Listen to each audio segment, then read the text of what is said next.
Welcome, everybody, to the Real Estate Mogul Podcast. I'm your host, Tom Caffarella. I have got a very, very special guest on with me today, Bob Loeffler. Thank you for joining us, Bob. You're welcome. Thanks for having me. What's going on today? Anything good? Just the normal, everyday, it's dull. What am I going to tell you? I'm running a business here. It's always dull. Yeah. So what does that kind of look like for you? I mean, I know you've got a lot of, irons in the fire and everything.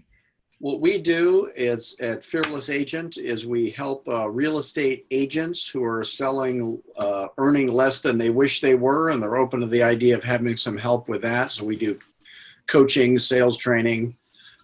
We help real estate company owners who are recruiting fewer producing agents than they wish they were. Yep.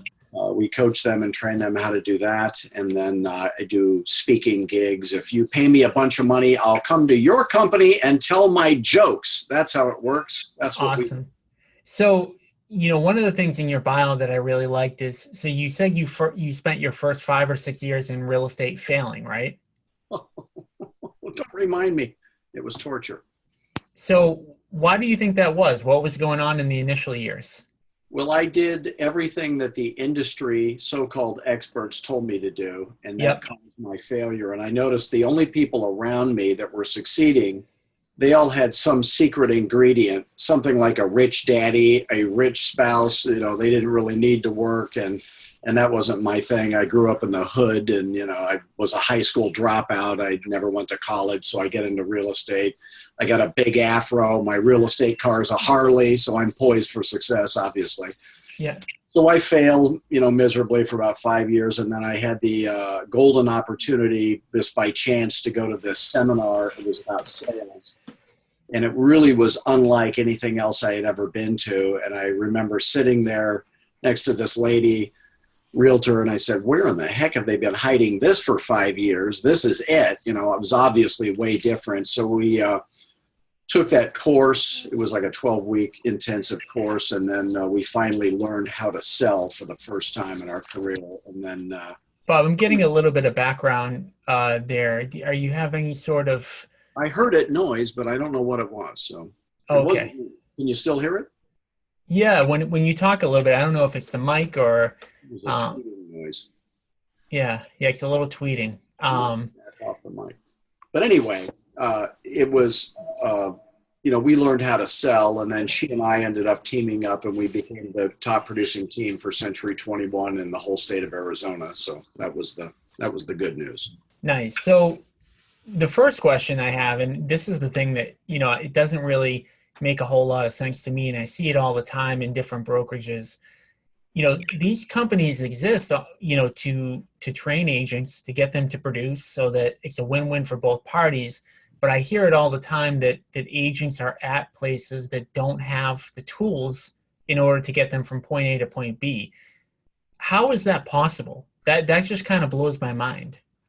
Yeah, I think if you became a brain surgeon and you got your medical license, and then they wouldn't say, okay, now that you got your medical license, why don't you watch a bunch of YouTube videos on brain surgery and try to figure it out? But in real estate, that essentially is the way it is. So they do a pretty good, most in-house company training is how to stay out of jail, which is important, don't get in trouble, how to do the deals. And I don't really think they even do too great a job of that. But when it comes to actually making money, a typical company owner is not somebody who was a successful real estate agent. And even if they were, many times they had some secret hookup or they're not able to teach you how to do it their way. So, I didn't have any connections. I wasn't a member of the country club or anything like that. So I had to start from the bottom up. And I did it by learning sales. I didn't change my attitude. I didn't change my personality. I didn't change my goals. I just started doing the right thing, saying the right words in every real estate sales situation, and that's what fixed it. So that's what we teach. So it seems like I'm getting the feedback when you're moving your hands for some reason. And I don't, maybe it's not. I don't think it is. Yeah, I'm not sure. So So what was it though? So you got minimal training where you're at, or you didn't get the right training. Like you said, a lot of the brokers just focus on compliance. How do you fill out a piece of paper? What was it that you learned at that course that you initially took that got you from point A to point B? What was the one variable there? Well, what we teach people is there's 5 presentations.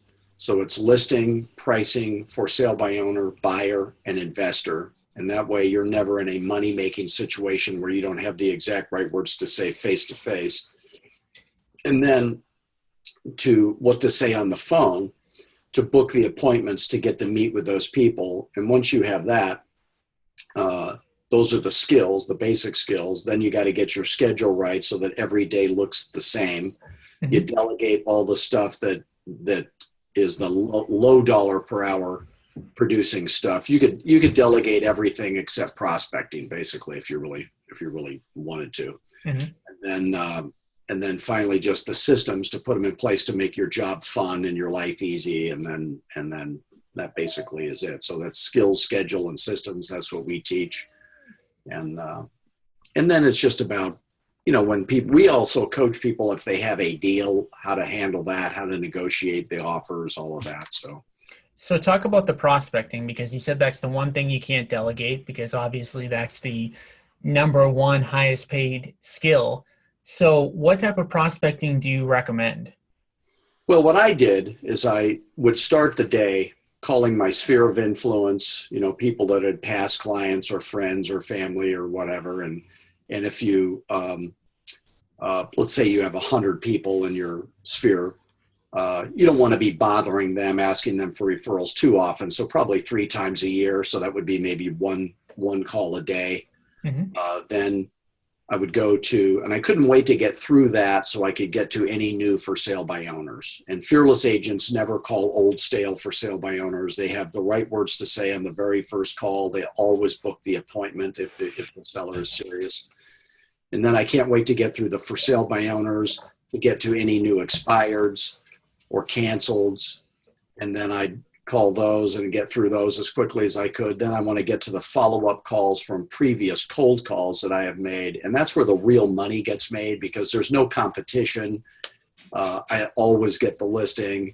And then I just want to spend the whole rest of the day that I can on the phone, telephone prospecting with cold calls. And this is assuming that the agent is focused on sellers. If they wanted to do buyers, then this wouldn't matter, obviously. But yeah, I think of, as of October 2017, everyone's looking to do sellers because working with buyers in this market. And what market are you in, by the way?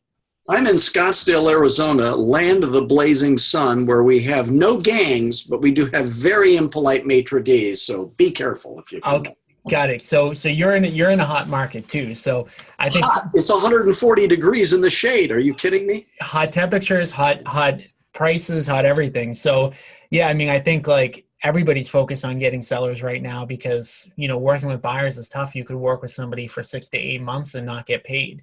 So you're big on the phones, which I'm also big on. Do you recommend using a dialer, or how do you go about that?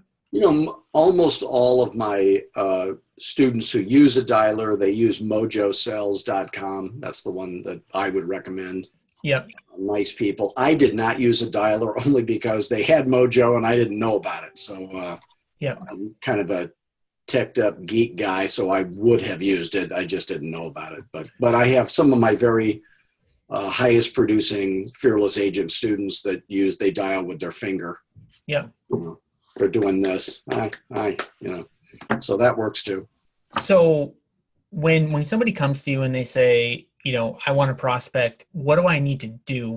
How many hours do I realistically need to put in order to be successful? Well, I don't like the way agents do their goals generally, but like if I talk to somebody, they go, I want to do 27 million. Well, 27 million doesn't mean anything if you're discounting your commission down to 1%. So I would say if you're a new agent or you're struggling, the minimum goal I would want you to have is 40 transactions or 40 listings in the next 12 months, because I know that's easy to do. It's doable. Wouldn't have to kill yourself. Mm-hmm.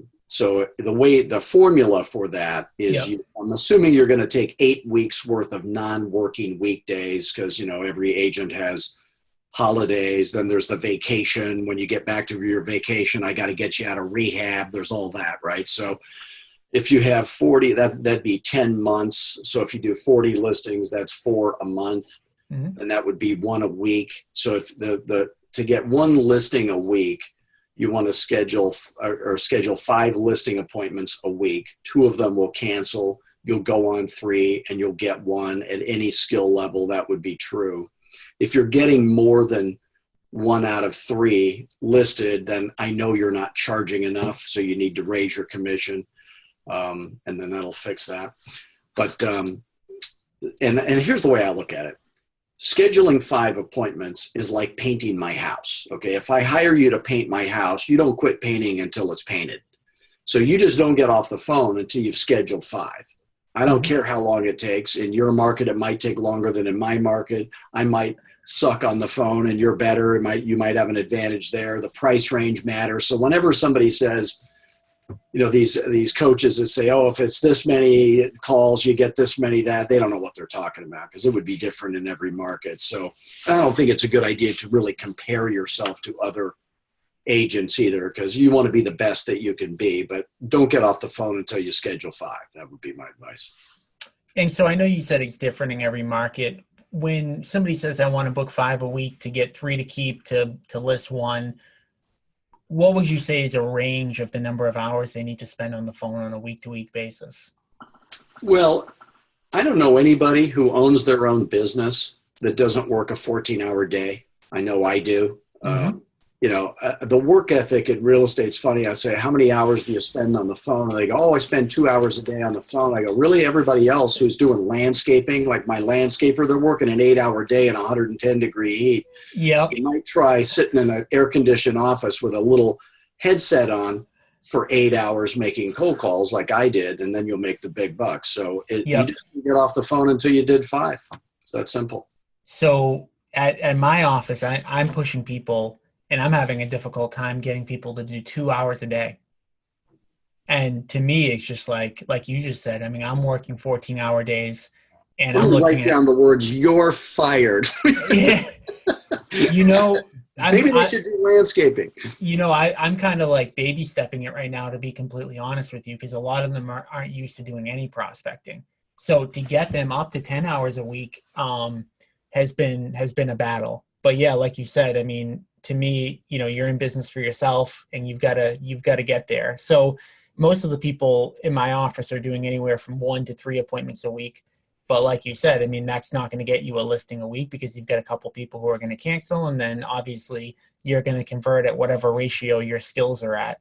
So, what part of it is there's so many trainers out there that teach them these horrific words to say, which many of them don't make sense. And if you're a nice person, and meaning you're not argumentative and you don't have bad phone skills, like some people are always interrupting you, or they talk way too fast. That's a common thing. I always say, if you think you're talking too slow, slow down, But if you're just a nice person on the phone and you teach the exact words I teach you, you're going to like the experience more.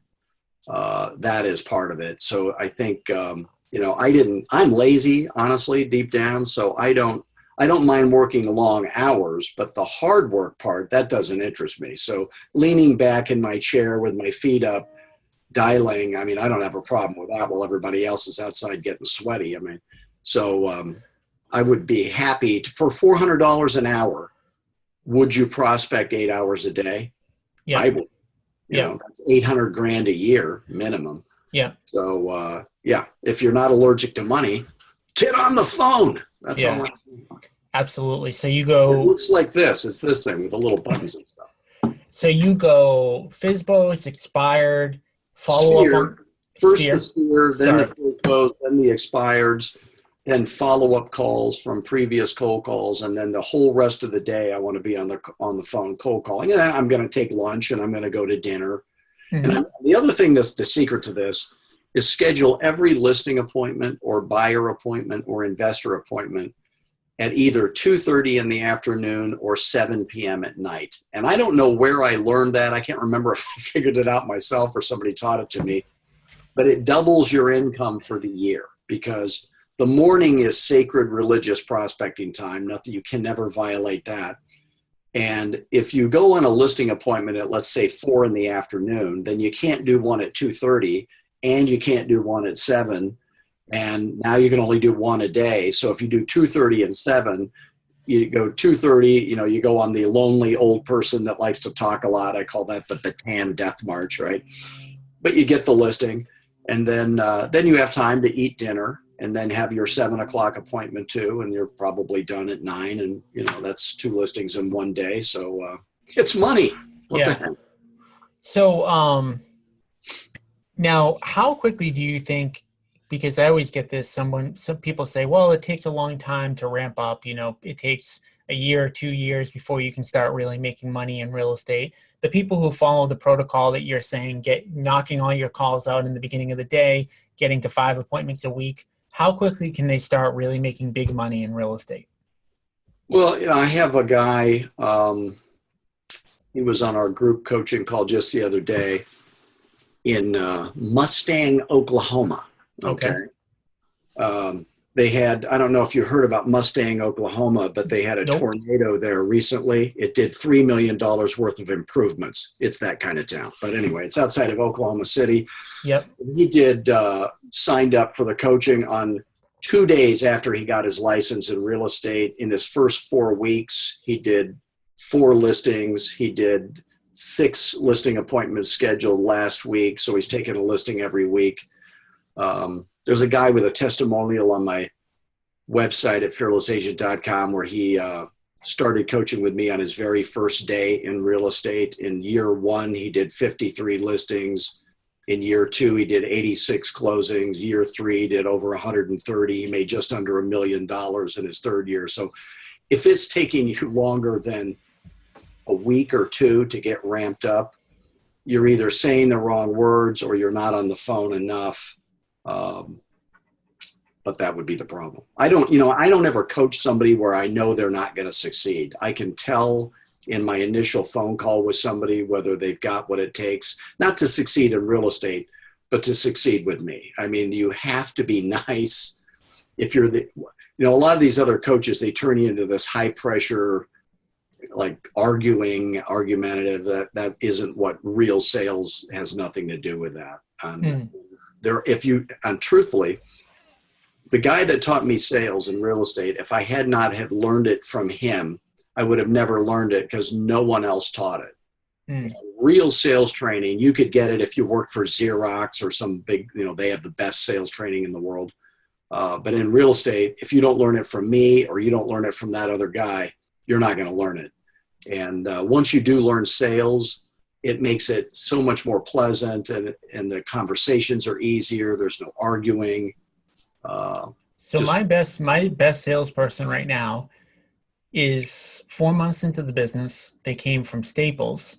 They got trained there, and the stuff that he's Staples.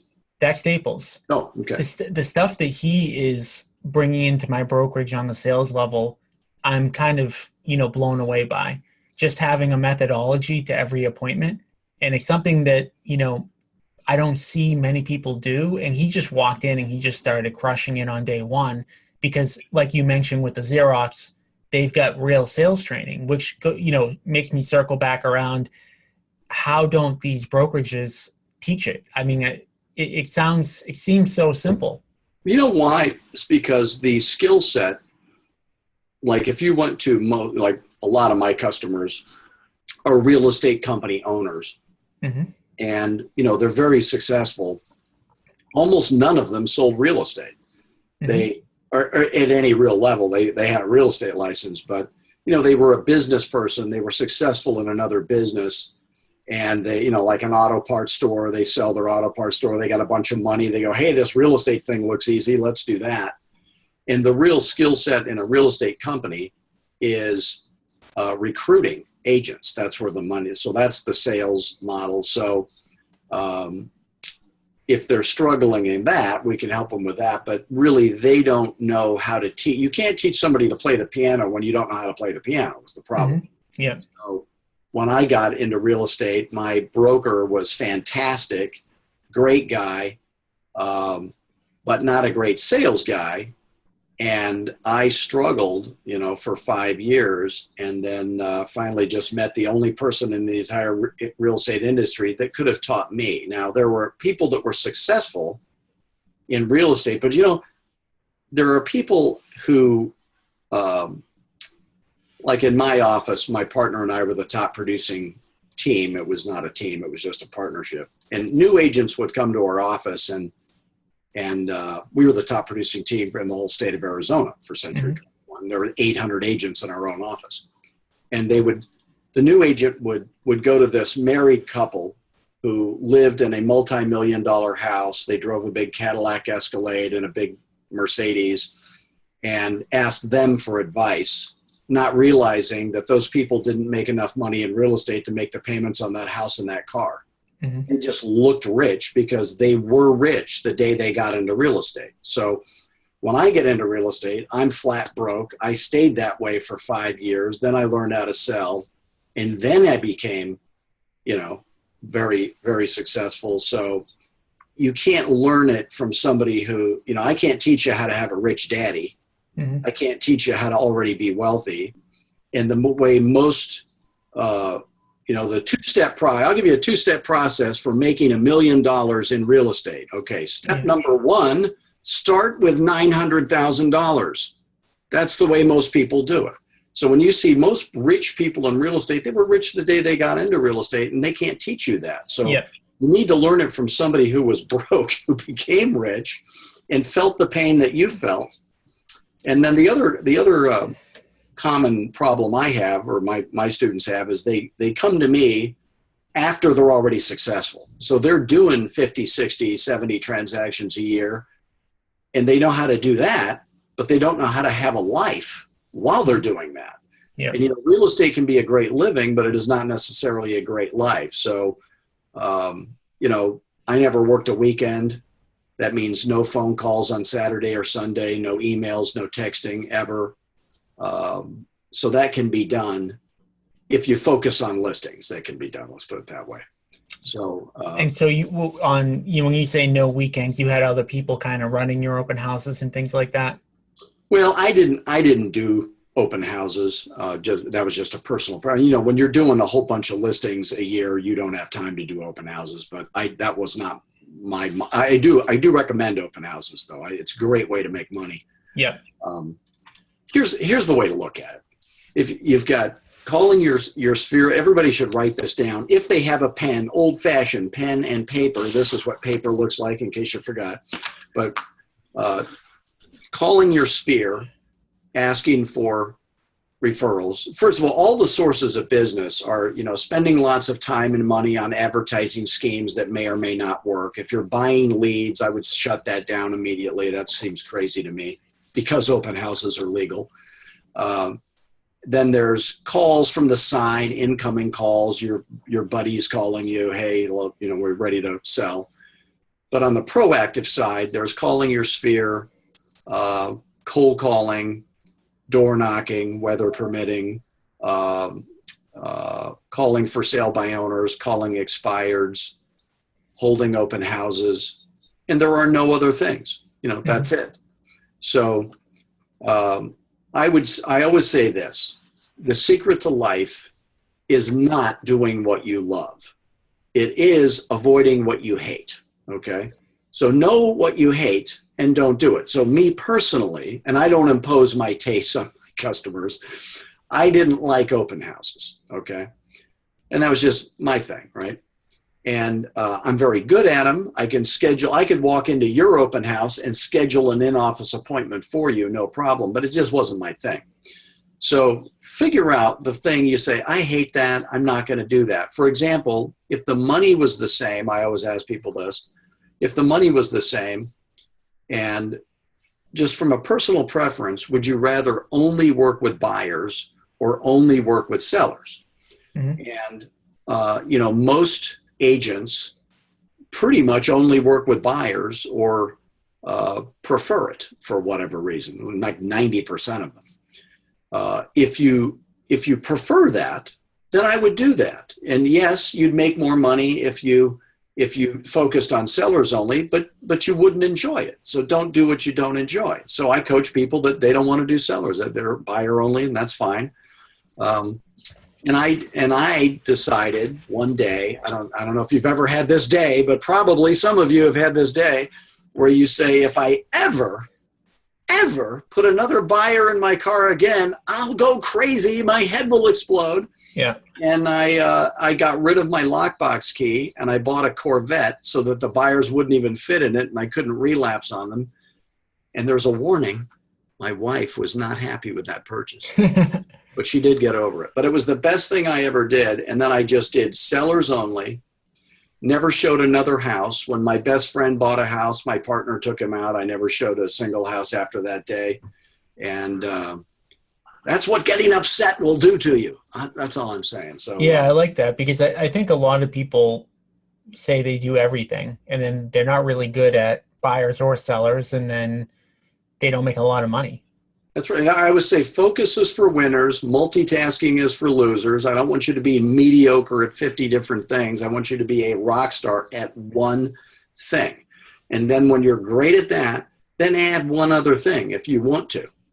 But so when you're talking about the 5 different types of appointments that you have, so you master one of those first, is that how you do it? Well, I think you need to be competent at all the real estate conversations. I don't think you're a fully formed real estate agent if you don't have a killer listing presentation, pricing presentation. The listing presentation, at the end of it, they have to be saying, hey, you're the guy.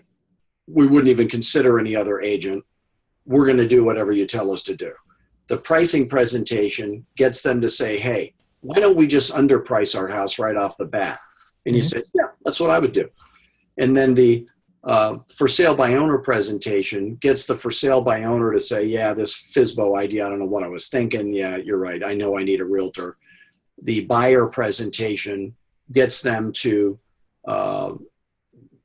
what I wanted to do with the buyer presentation is eliminate all FHA and VA buyers. I didn't want to mess with them.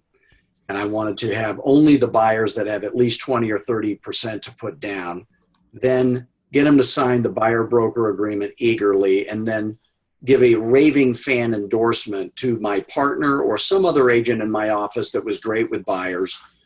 And then they take them and pay me a referral fee. And then the investor presentation really became like a little cottage industry for me. I just kind of came up with that. And tell us about that. When I sold my business to another agent, about 60% of my business was investors. So, but then, and presenting the offer, knowing how to do that correctly. So that's the skill set that I think every fearless agent should have, at least. What is the 5th one, the investor presentation?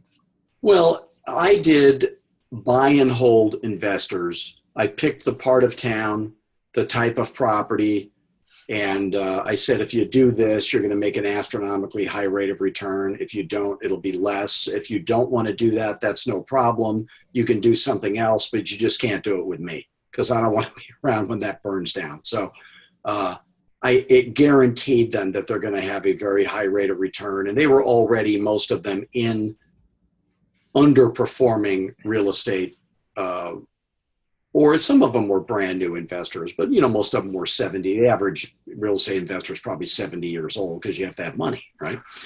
And young people are broke. I don't know if you noticed that in America, but anyway, that's kind of how that happened. And then they became, like I did 30 transactions with this 80-year-old couple, and they referred me lots of people. I got them out of all their underperforming real estate assets into something that were very high performing.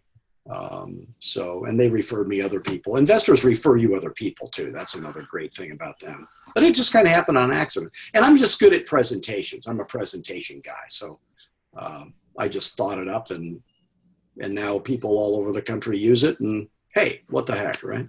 So what is kind of working with you? A real estate agent, they're brand new. They come to you, they say, Bob, I want to become a top producing agent. how can you help me? What does that actually look like?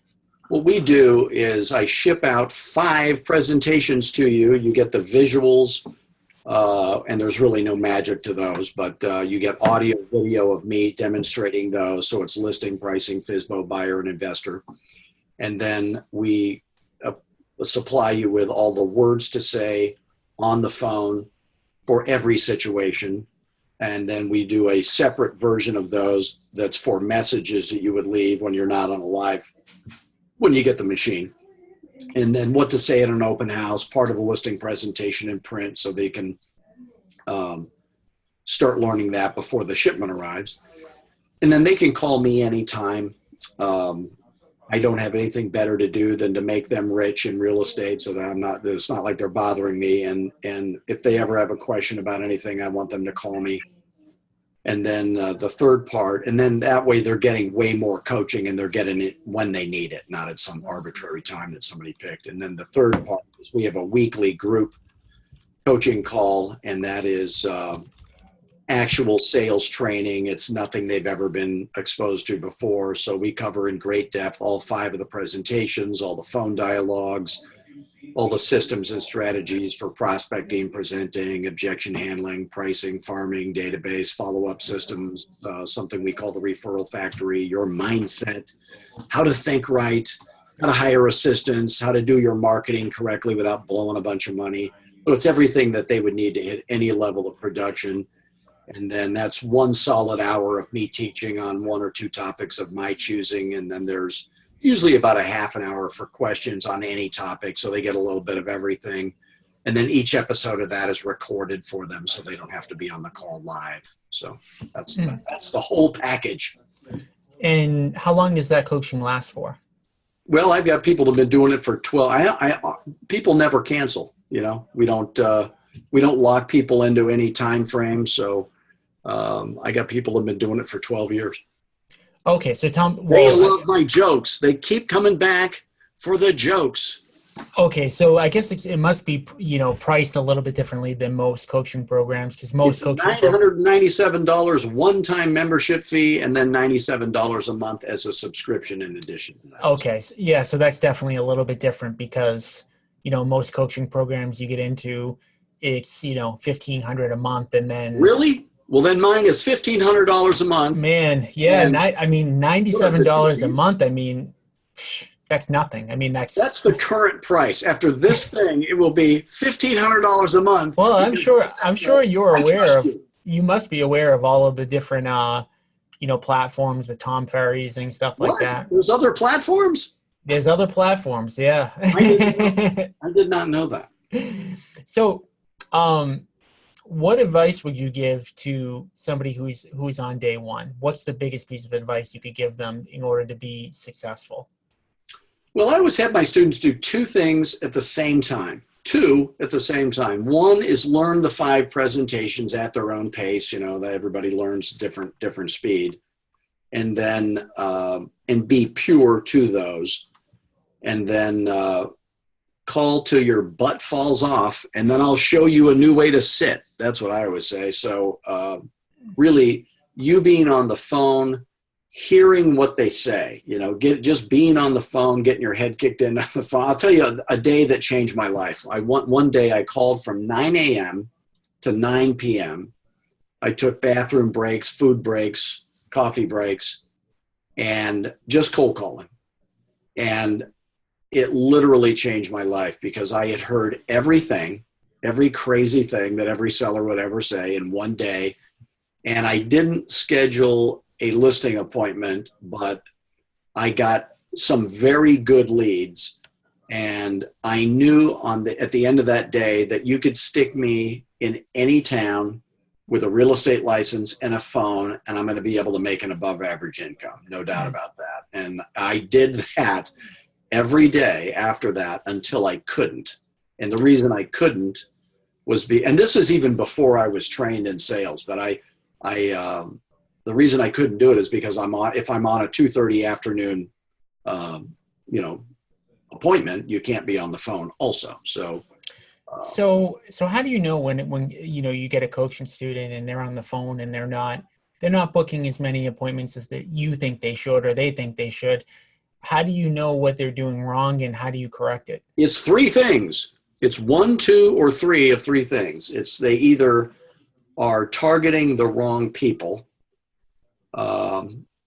or they suck on the phone, which is fixable, and or they're not getting their question answered. So if you're a fearless agent, we follow a formula. And this is the secret to sales, okay? I call it the science of sales. In any sales situation, there is one magic question that needs to be asked. And you need to have this elaborate setup before it that causes them to not ever get it wrong. And that in a split second, you'd be able to have to ascertain what is the magic question, what's the setup, and do it. And if you're talking slow, then they're less likely to interrupt you, and you have time to think that up. So targeting, if they're targeting the wrong people, if you ask Jesse James, why did he rob banks? The answer was because that's where the money is. And real estate agents get paid out of something called the equity. And millennials all have something, and you look like a millennial. Are you a millennial? I'm 35. I don't even know how old You're am I. the last year. I'm the last. Am I the last Barely year? Qualified. Yeah. But your friends are all broke. They all have crushing school debt and they'll never have any money. So ignore the millennials, go after their parents. Yeah. Old people have equity. And I'm coming out with a new cologne. It's called Equity. It smells like Bengay and mothballs. Do you know? So if you're driving through a neighborhood and you smell, is that Bengay? Is that mothballs? That's Equity. That's old people. And they live in older neighborhoods. So if you are, what town are you in? I'm in Wakefield, which is 10 miles north of Boston. Okay. So Boston probably is, but that's a high appreciating area, I'm guessing. I don't know. But usually a good rule of thumb would be 1995 or older neighborhoods have equity. Oh, yeah. 1995 and older. Yeah. Tons of equity. I do it this way. The houses all have to have doubled in value since they were built. That would be a rule of thumb. So if you're targeting older people, older neighborhoods, that's the targeting. And then single family homes only, because condos and multifamily never gets any equity. That stuff doesn't go up in value. So just focus on single family homes only, old people. That cures a lot of problems right there. Mm-hmm. If they don't have equity, the only conversation they ever want to have is grinding you on your commission and overpricing their house. And I always say, if you go looking for trouble, you'll find it. So young people is trouble. If they're buyers, that's fine. But old people, seller old people is what you want. Old people like me. I'm one of them now. So that's it. And then just always get your question answered on the phone. Don't ask bad questions. Don't say the words you see all these nitwits on YouTube saying. Wait a minute, I am one of those nitwits on YouTube. All right, forget I said that. Well, what type of things are you talking about? Well, I was noticed that the other coaches are asking insane questions. Like what? Like they'll call an expired and they'll say, why do you think your house didn't sell? I cannot imagine a dumber question. If I lied awake nights, that would be the dumbest question, because think about it. If they knew why their house didn't sell, it would have sold, number one. Their answer probably would be because you idiots didn't sell it when it was for sale. Yeah. So nothing good could come from that. And I'm the agent. I should know why it didn't sell. And by the way, I do know. It didn't sell because it was invisible to the one buyer on planet Earth willing to pay more for it than anybody else in the whole world, and probably the top 100 buyers. That's why it didn't sell. I don't tell them that, but at least I know it. And so just the words they say are crazy. And then they ask a question, the people don't answer it. They just keep moving on as if it wasn't important. It's just it has nothing to do with sales, frankly. As part of your program, do you have any recordings of other people making calls? Or no, thank goodness. No, you need to go make the calls. You don't need to record them. What happens is when you make a call and you're using the right words, then what happens is they'll say something that's the wrong answer, or they didn't answer the question. They'll answer some question you did not ask more commonly. Mm. And then the agent, my coaching student, calls me and they say, hey, I said this and they said that. I go, well, that's easy. You just didn't get the question answered. Mm-hmm. And they go, oh, yeah. I go, okay, we'll do better next time. And that's the coaching scam. That's how it works. But basically, it's all the problems on prospecting are they didn't get their question answered. And it's just a discipline that you have to have. You know, it's just like I do it with kids. I'll say to some high school kid, I'll say, hey, what do you want to be if you grow up? And they go, I don't know. And I go, well, if you did know, what would the answer be? And they go, marine biologist. Just like that, they know. So if you just keep asking the same question, you can ask it a different way.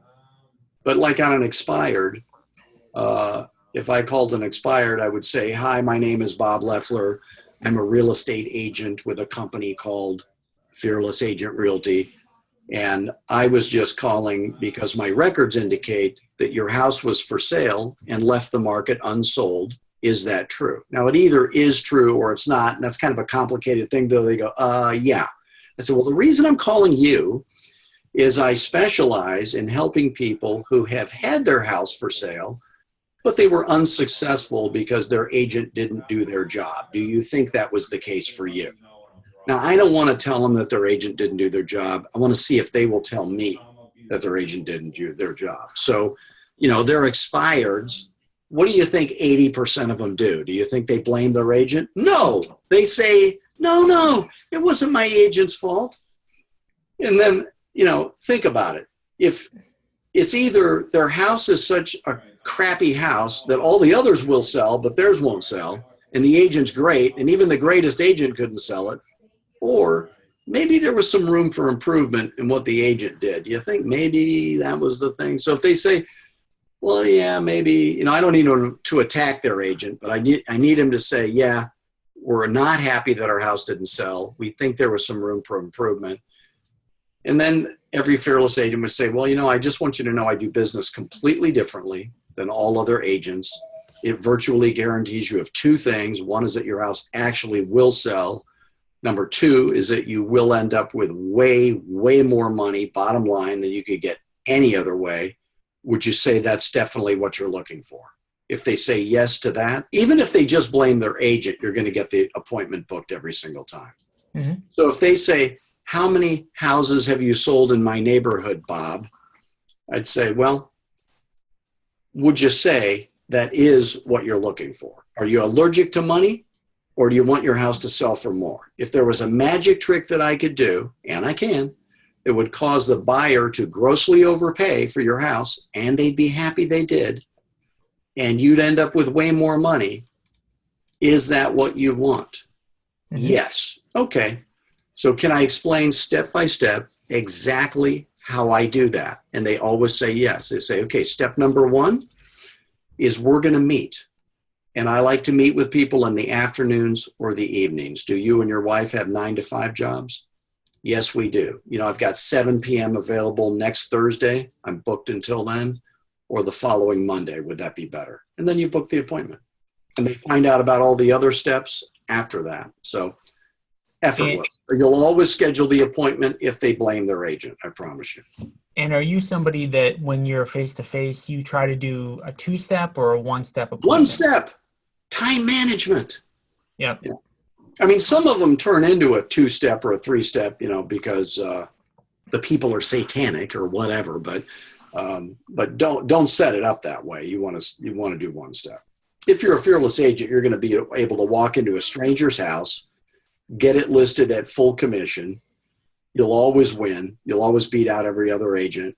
And when I say full commission, I mean it rhymes with heaven, but it's not 11%. You keep 4.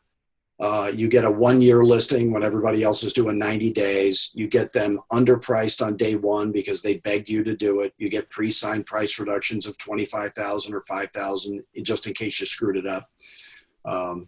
That would be effortless every time. So if you just do things in the right order, then everything goes your way. And you can do it in 1 stop. Awesome. And So for those of you for those of the listeners that want to work with you, what's the best way to get in touch with you? This will be a shameless plug. Go right ahead. Here's how it goes, okay? First of all, you could call me on the telephone, right? 480-385-8810. Toll free day or night. I won't answer, but you can call me. No, I'll answer. I'll call you back very quick. You can go to fearlessagent.com. We have a 45-minute free test drive webinar. It's packed with jokes, so don't worry, okay? No good information. It's all jokes. Go to that. You might learn something. I don't know.